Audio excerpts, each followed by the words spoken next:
For fans focused on fun, the pregame might be even more important than the real game. In the United States, upwards of 50 million fans partake in tailgating every year, with 15 to 30% of tailgaters never even making it into the game. But while the appeal of the tailgate is obvious, the roots are more opaque than the final dregs of a Jungle Juice bucket.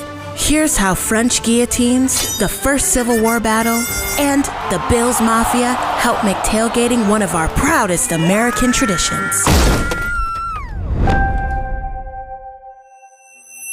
1861, the Battle of Bull Run. In Virginia, the first major land battle of the American Civil War occurs as Union troops advance on a Confederate encampment. Hundreds of Union supporters set up a spectator section mere yards from the battlefield, armed with picnic baskets and wagons loaded with booze. They place bets and chant, "Go Blue!" and tailgating was born. Or maybe not.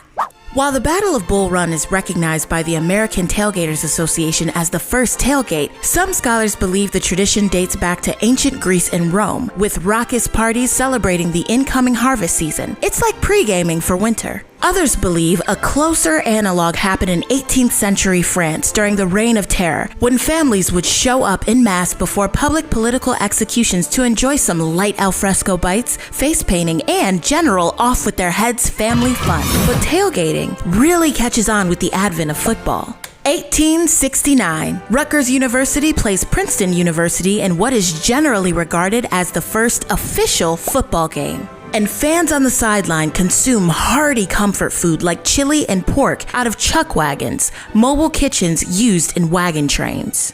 In the early 1900s, wealthy Yale alumni show up early to New Haven for football games and set up picnics outside the stadium. Or, more likely, pay someone else to do it while they supervise. In 1919, the Green Bay Packers are founded in an early iteration of the NFL. And according to fan lore, supporters of the small-town team begin showing up at the game with their truck beds lined with a smorgasbord of potatoes, custard, ham, and, of course, a ton of booze. This might actually be when and where the term tailgating is officially coined. Anyway, in 1920, Prohibition sucks the fun out of every booze-related activity, tailgating included. But in 1933, the 21st Amendment is ratified and getting lit is legal again. Party! Also in 1933, the University of Florida Gators and the Georgia University Bulldogs play a game in a neutral site in Jacksonville, Florida. The tailgating-centric bacchanal around the Gator Bowl is coined the greatest outdoor cocktail party in the world. And throughout the latter half of the 20th century, tailgating before football games becomes a pigskin tradition on par with painting your chest and embarrassing your family and friends. And the parking lot parties extended to basically every other sporting event. And concerts too. But parrot heads aside, football tailgates still reign supreme. At the University of Washington in Seattle, they do sailgating.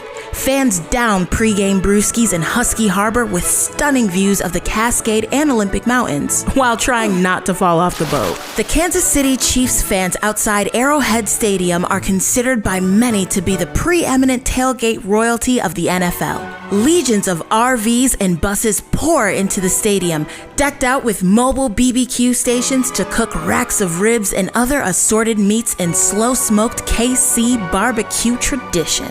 At Texas A&M, 25,000 Aggie fans participate in the Midnight Yell. The night before the games, fans pack into Kyle Field to sing the Aggie War Hymn as loud as humanly possible, hence the yelling.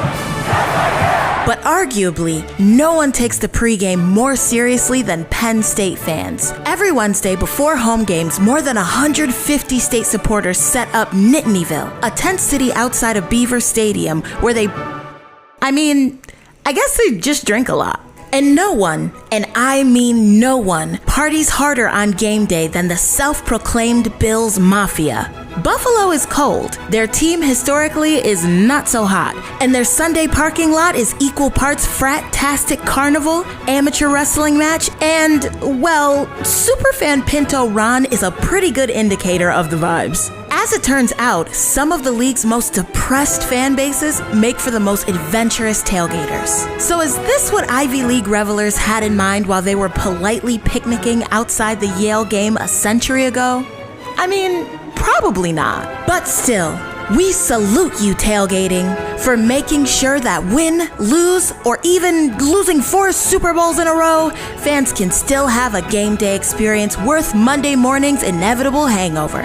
But just in case, it does help to stock up on sick days.